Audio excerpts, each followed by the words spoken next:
अल्लाह अकबर, मेरे नबी ने बड़ी कुर्बानियाँ दीन के लिए पेश की, तब जाकर के दीन हम तक पहुँचा है, तब जाकर के दीन हम तक पहुँचा है।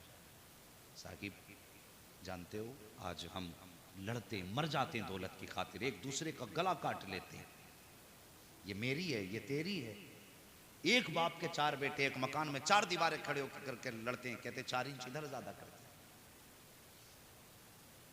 साहिब ये तब तक के झगड़े हैं जब तक आंख खुली है, जिस दिन बंद हो गई सारे झगड़े खत्म हो जाएंगे।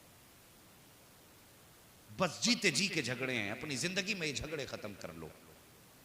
मेरे नबी सरवर कौनैन सल्लल्लाहु तआला अलैहि वसल्लम पूरी जिंदगी कनात के साथ गुजारी, बेटी को भी यही तालीम दी। जब बेटियों को सब्र की तालीम दी जाती है तो बेटे शहीद आजम पैदा होते हैं। वाह वाह वाह, ये याद रखिए, अगर तालीम बच्चों को सब्र की हो तो बेटे शहीद आजम पैदा होते हैं। कैसी तालीम उन्होंने बेटों को दी थी, सोच भी नहीं सकते हम। अल्लाह अकबर, एक दिन हजरत अली के हिस्से में कुछ माले गनीमत आया, सोना मिला उस माले गनीमत में हजरत अली को। हजरत अली ने उस सोने का पहली मर्तबा सैयदा फातिमा के लिए एक हार गले का बनवाया। मेहरबानी करो, उम्मत के साथ अच्छे मामलात करो। मैं भी यार मुसलमान ही है, मुझे ताज्जुब हुआ, कारी साहब की गाड़ी से एक आके टकराया। मैंने कहा क्यों टकराया? उन्होंने कहा शराब के नशे में था। मैंने कहा गैर मुस्लिम था? कहने लगे नहीं था भी मुसलमान, और 4-4 बोतलें रखी थी पहले से। हम मुसलमान हैं। डॉक्टर इकबाल ने कहा था यूं तो सैयद भी हो, मिर्जा भी हो, अफगान भी हो, तुम सभी कुछ हो, बताओ कि मुसलमान भी हो। खाली सैयद पठान तुर्क हो जाना ये इस्लाम की पहचान नहीं है। इस्लाम की पहचान है अखलाक और किरदार भी मुस्तफा जैसा, अमल ऐसे हो। मुसलमान होकर के शराब के नशों में एक्सीडेंट करे, क्या हया नहीं आती? हमारी कौम का जवान अपना वक्त जुए के अड्डों पे गुजारेगा तो इसका दर्द मुस्तफा को नहीं होगा? हम चाय के घट्टों पर बैठ करके 6-6 घंटे तो गपशप लड़ाते रहते, 5 मिनट के लिए अजान के लिए चुप नहीं हो सकते? यार एक फोन कर दे के आए नहीं, मिस कॉल पे भागे चले जाते हैं अमरोहा तक। मस्जिद से 5 बार बुलाया जाता है, क्या कभी याद आई कि ये रब की तरफ से फोन है? सोचिए, मेरी तकरीर तबे यार को बेचैन करती है, सबब क्या है? वही कहता हूं जो दिल पर गुजरती है। अभी कुछ दिन पहले की रिपोर्ट है कि बारात की पूरी तैयारियां, लड़की ने पूरी तैयारी कर दी, जेवर पहन के बैठी है बच्ची। लड़की के बाप ने पूरा इंतजाम कर डाला, बारात के खाने का इंतजाम, उनके बैठने का इंतजाम, लेकिन बारात नहीं आई। तो बच्ची के बाप ने कहा फोन करके क्यों नहीं आए भाई, देर कैसे हो गई? तो लड़के वाले कह रहे हैं कि जाओ अपने बेटी के लिए कोई और शौहर तलाश कर लो, अब हम बारात लेकर के नहीं आएंगे। पूछा वजह क्या है? कहा जहेज हमारी मर्जी का नहीं है। ये बात किसी यहूदी नसरानी ईसाई की नहीं कर रहा, ये बात मुस्तफा के कलमा पढ़ने वालों की कर रहा हूं। हमें शर्म नहीं आती? और तूने तो ये कह के बारात घर पे रोक ली कि जहेज मेरी मर्जी के मुताबिक नहीं। उसके दिल पे क्या गुजरी होगी जो दुल्हन का जोर जोड़ा पहनकर बैठी थी, जो इस उम्मीद पे बैठी थी आज कोई आएगा और अपना बना के लेके जाएगा। उसके कलेजे पर क्या गुजरी कि हमने ये सोचा। और साहिब जी जहेज के लिए तुम बेटियों को ठोकर मार देते हो, वो तो यहीं पे गल सड़ जाएगा, कब्र में किसके साथ जाना है? कुछ सोचो, मुस्तफा से वफा करो। अगर बेटियां ऐसी तड़पी तो फिर खैर की उम्मीद मत करना। मुस्तफा को और खुदा को अपने दीन के लिए तेरे मेरे जैसों की जरूरत नहीं है। वो अगर चाहता है तो चंगेज खां की औलाद में काबे के मुहाफिज पैदा कर देता है। वाह वाह वाह वाह वाह वाह। वो मोहताज नहीं है तेरा मेरा कि वो हम ही चाहेंगे तब दीन आगे बढ़ेगा, नहीं। वो जिससे चाहे उससे दीन का काम ले लेता है। चंगेज खां हिलाकू ने कसम खाई थी कि बगदाद के मुसलमानों की ऐसा खूनरेजी करूंगा कि जब तक उनके सरों का मीनार बना करके उसमें बैठ करके मुसलमानों की खोपड़ी में खून नहीं पी लूंगा, उस वक्त तक चैन से नहीं बैठूंगा। मुसलमानों के खून में जब तक घोड़े नहीं दौड़ाऊंगा, उस वक्त तक मैं तलवार नहीं रोकूंगा। और उसने ऐसा किया था कि उसने मुसलमानों की खोपड़ी का मीनार बनाया था, लाखों मुसलमानों का खून बहाया था। दरियाए नील में पानी की रंगत की वजह मुसलमानों के खून का रंग बह रहा था।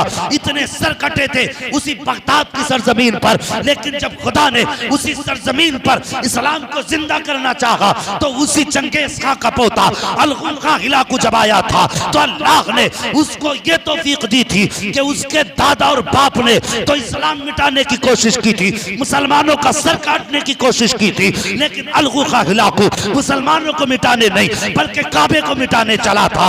रास्ते के अंदर एक बुजुर्ग से मुलाकात हुई थी, एक अल्लाह वाले से मुलाकात हुई थी, उसके चेहरे पे नजर पड़ी थी और इस अलगू खां ने इतना कहा था, अगर खुदा है तो बता क्या कर रहा है? तो उसने कहा था, तेरे जैसे बादशाह से एक कुत्ते को रोटी खिलवा रहा है, ये मेरे रब की पावर है। तो उसने कहा था, तूने सच कहा है, अशहदु अल्ला इलाहा इल्लल्लाहु मुहम्मदुर रसूलुल्लाह। तभी तो डॉक्टर इकबाल ने कहा था, है आया यूरिशो तातार के अफसाने से पासवा मिल गए काबे को सनम खाने। वाह वाह वाह वाह वाह।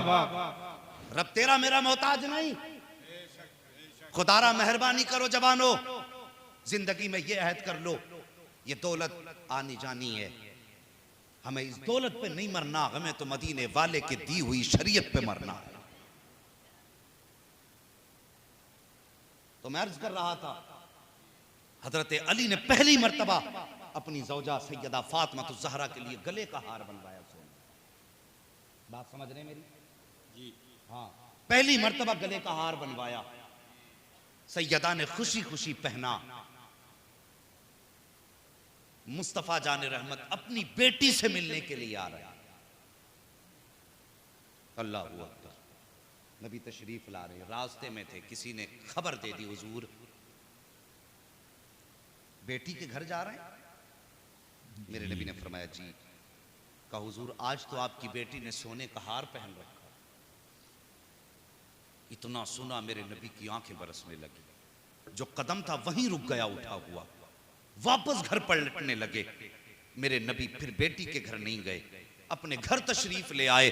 किसी ने जाके फातिमा से कहा, फातिमा जी का आज तक कभी ऐसा ना हुआ, आपके वालिद आ रहे थे रास्ते से वापस हो गए। कहा क्यों? कहा किसी ने ये खबर दे दी कि तुमने सोने का हार पहन रखा है। तुम्हारे वालिद ने इतना सुना, रोते हुए वापस चले गए। इतना सुनना था, सैयदा की आंखें बरसना शुरू हो जाती हैं। मेरे नबी की बेटी ने फिर गले के हार के फंदे नहीं खोले थे, उसके धागे की गांठ नहीं खोली थी, बल्कि सैयदों की मां ने यूं जेवर अपने हार को पकड़ा था और झटका देकर के तोड़ा। और तोड़ने के बाद हजरत अली के पास आके कहा था, लो अली ये हार लेकर के चले जाओ, मेरे पापा की खिदमत में चले जाओ, उनसे जाके कहते ना पापा फातिमा को ये हार पसंद नहीं है, ये किसी गरीब उम्मती को आप तोहफे में दे दें या किसी गरीब उम्मती को आप दे दें। अल्लाह अकबर। मेरे नबी की बारगाह में हजरत अली हार लेकर के आए हैं। जब आए मुस्तफ़ा की बारगाह में, नबी के कदमों में रखा, आका ये हार है जिसकी वजह से आप रास्ते से वापस आ गए। या रसूल अल्लाह आपकी बेटी की आंखें बरस रही हैं।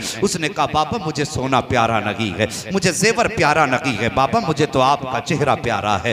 बेटी बेटी हुआ करती है साहिब, बेटियां बाप के चेहरे पे मरा करती हैं, बेटियां बाप के लिए आंसू बहाया करती हैं। बेटे हिसाब लगाते हैं बाप के मरने के बाद ये जायदाद इतनी मिलेगी, इतना हिस्सा मेरा होगा, लेकिन बेटियां दुआएं किया करती हैं, अल्लाह मेरे बाप का चेहरा सलामत रखना, अल्लाह मेरे बाप की जिंदगी सलामत रखना। अगर कभी तजर्बा ना किया हो तो करके देख लेना। अगर बेटों को पता चल जाए बाप की तबीयत खराब है तो फोन करके कहता 10,000 डाल रहा हूँ, किसी अच्छे डॉक्टर को दिखा दो, मैं 20,000 दे रहा हूँ, अच्छे डॉक्टर के पास ले जाकर के इलाज करा दो। मगर जब यही खबर किसी बेटी के कानों तक पहुँचती है तो वो फौरन जिस हाल में होती है नंगे पैर दौड़ना शुरू कर देती है, जिस हाल में होती है सब कुछ भूल जाती है, बच्चे तक छोड़ देती है बाप के लिए।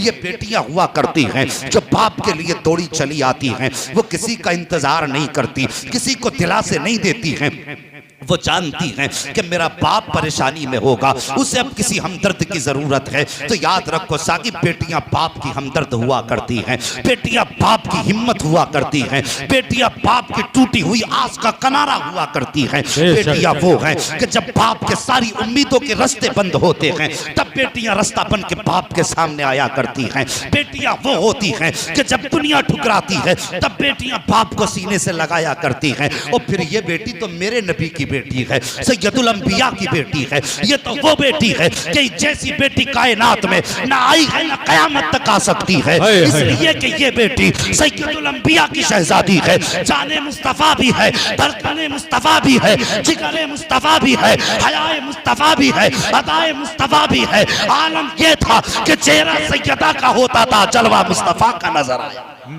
नारे तकबीर, नारे रिसालत, मुफ्ती मोहम्मद रजा साहिब किबला, नारे तकबीर।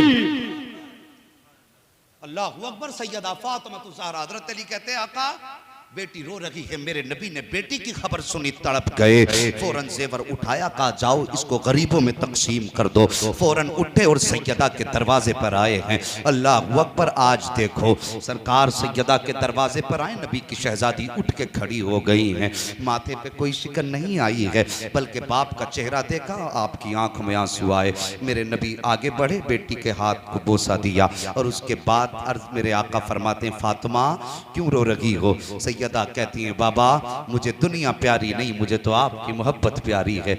आप रूठे तो मुझे कुछ नहीं चाहिए, मुझे बस आपकी रजा चाहिए। मेरे नबी का जुमला सुनना। सरकार फरमाते हैं, फातिमा जी बाबा, मैंने बेटी इसलिए कहा था, ये जेवर तुम्हारे गले में मुझे इसलिए पसंद नहीं कि फातिमा तुम्हें मालूम है अगर आज तुम जेवर पहनोगी, सोना पहनोगी, तो याद रखना तुम्हारी सुन्नत बता करके अमीर अपनी बेटियों के गलों में कई कई किलो सोना तोल डाल देंगे। जब अमीरों की बेटियां बेहिसाब सोना पहनेंगी तो फातिमा मेरी उम्मत की गरीब बेटियां कहां से सोना लाएंगी? मेरी उम्मत की गरीब बेटियां जेवर का इंतजाम कहां से करेंगी? कितने बापों की तो शर्म से गर्दन झुका करेगी, कितने बाप अपनी बेटियों का सामना नहीं कर पाएंगे। ए फातिमा, मैंने इसलिए तुम्हारे गले में जेवर पसंद ना किया कि फातिमा जब अमीर की बेटी बाप की दी हुई दौलत को देख करके खुशियां बनाए तो गरीब की बेटी मुस्तफा की बेटी की सुन्नत को देख के मुस्कुरा दिया। क्या कहने हैं। अल्लाह, ये जाने कायनात सैयदा